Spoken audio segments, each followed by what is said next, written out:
Hello, good people of the internet.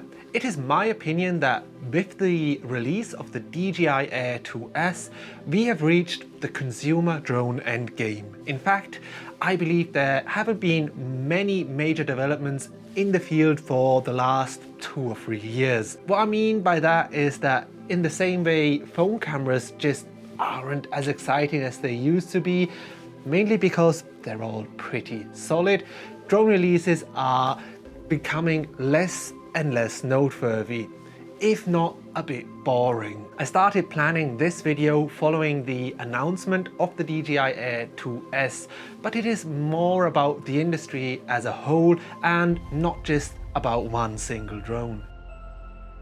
This is my DJI Mavic Pro. When this drone was released in autumn 2016, it was nothing short of revolutionary, for a certain number of people at least. While previously DJI drones needed their own bag to be transported anywhere, this one could easily be packed in a camera rucksack along with a mirrorless and a couple of lenses to boot. It had a compact controller with a solid battery life, a range of 7 kilometers. It can stay in the air for 27 minutes and it even has a number of autonomous flying modes. As the name suggests, the Mavic Pro was still aimed at professionals, but I feel like it was the first drone to be embraced by hobbyists and photographers and videographers in general.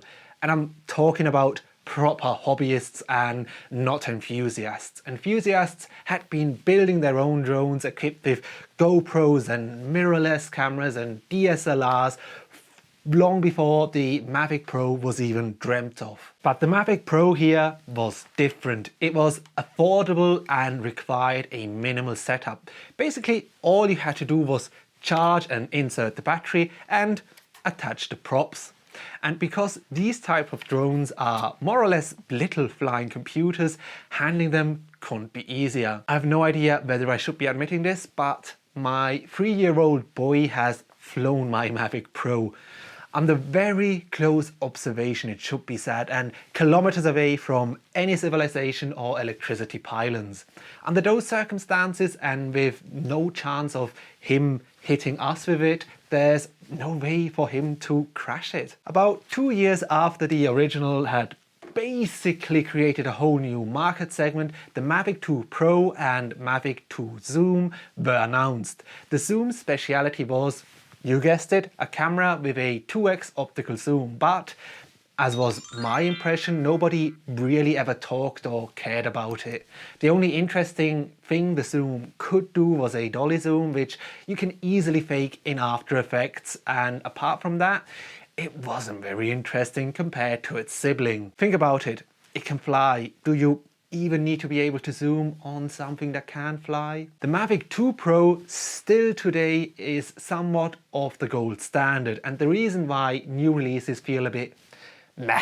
Its main draw is a 1-inch 20 megapixel sensor, and it still is the most recent Mavic Pro, 2.5 years after it first appeared on the scene. The 1-inch sensor camera was allegedly developed with Hasselblad, but seeing as DJI is the main shareholder, I won't read too much into that. Putting a famous camera manufacturer's name on a smartphone camera has been a popular thing for a number of years now, and it usually doesn't guarantee any quality. Hasselblad also lent their name to the most recent OnePlus phone, and it still can't compete with Apple, Samsung or Google. The camera on the Mavic 2 Pro was luckily greeted with positive reviews, and the fact of the matter is that you can do a lot with a 1-inch sensor. Unsurprisingly, the Mavic 2 Pro was a hit with photographers and videographers. DJI is very secretive about how many drones they sell, but I wouldn't be surprised if the Mavic 2 Pro were in top spot. And that brings us to where we are today. In the DJI Air 2S, which apparently isn't a Mavic drone anymore and now is its own series, we have a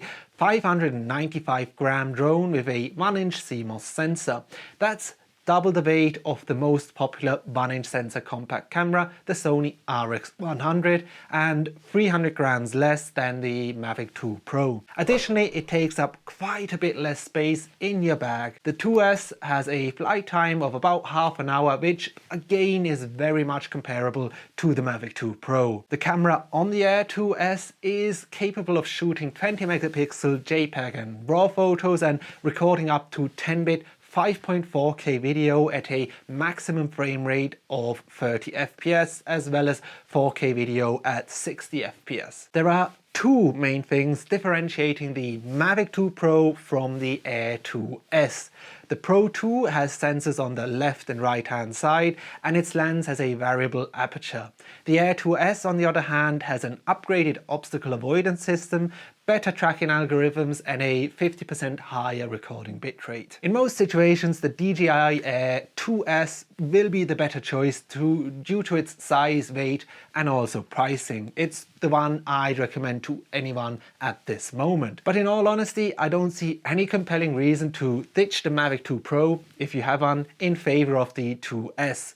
And even if an updated Mavic 3 Pro were to appear soon, I can't see it being anything else than an incremental upgrade. It will most certainly add the upgraded obstacle avoidance system, tracking algorithms, and the high recording bitrate from the Air 2S. But other than that, you are not going to see a greatly increased flight time and a bigger sensor with interchangeable lenses, which I've seen others hoped for. I think a micro four thirds sensor on a Mavic drone might just be out of the realm of possibilities. Most likely the Mavic 3 Pro will feature an upgraded Hasselblad camera and perhaps a stronger processor, because from what I've seen, the Air 2S's obstacle avoidance system struggles when recording at 5.4K. I suggest checking out a video by DC Raymaker if you're interested in how that manifests itself. The Mavic 3 Pro could also be capable of recording at up to 6K, just like one of its competing products is capable of, and it might be able to stay in flight a couple of minutes longer. If that were all the Mavic 3 Pro had to offer, would you upgrade from the already pretty great Mavic 2 Pro?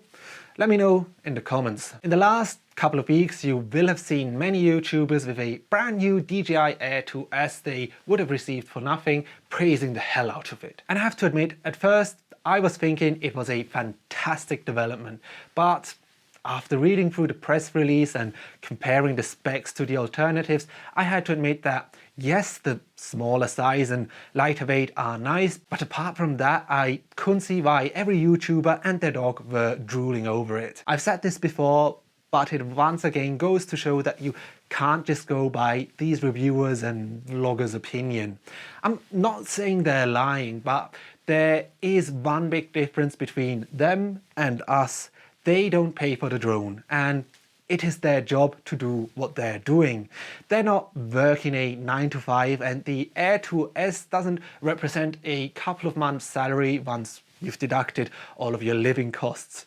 Your opinion of something will always be different if you don't have to sacrifice anything for it. For us, the Air 2S might cost the same as maybe a short holiday, and thus the price will be one of the most important factors when considering new gear.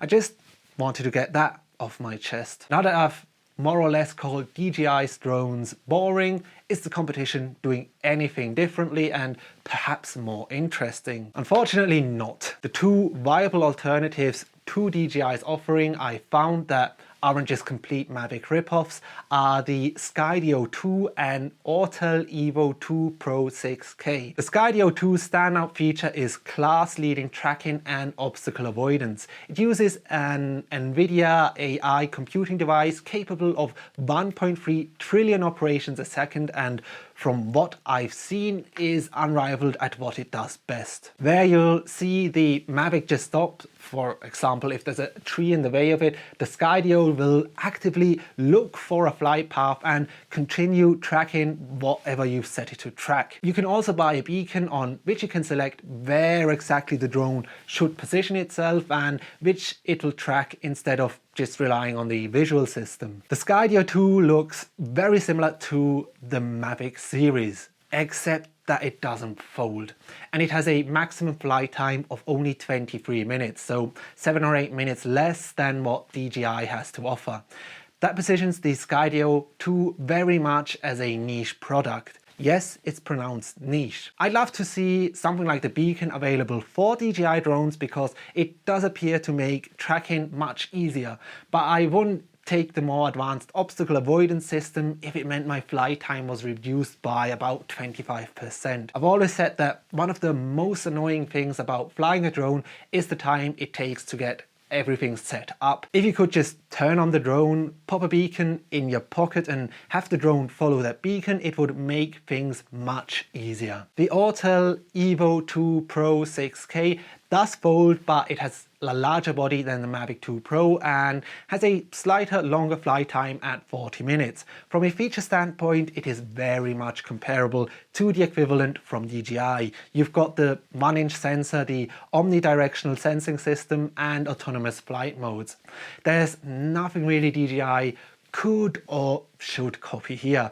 Having a 30% longer battery life would of course be very welcome, but I think we're at a point where physics just won't allow that with the current battery technology. This video has been a really long way of me saying that I didn't find the DJI Air 2S release all too interesting, and I'm not expecting any future releases to be as revolutionary as the first Mavic Pro was and then the jump to the second generation. Of course, if you'd offer me a Mavic 2 Pro or Air 2S, I'd take it in a heartbeat, but it's just not worth spending my own money on either of them while I've still got the Mavic Pro. Small incremental updates appear to be the way forward for DJI, but then again, what do I know? I'm just rambling. Let me know in the comments what your thoughts are on the DJI Air 2S and the selection of drones currently available. And while you're down there, you might as well subscribe to my channel so you don't miss out on any future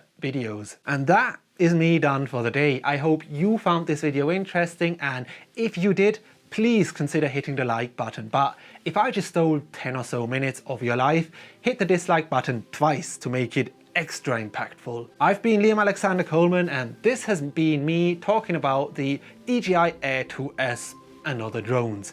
You have not been Liam Alexander Coleman, but I will see you in the next one. Bye!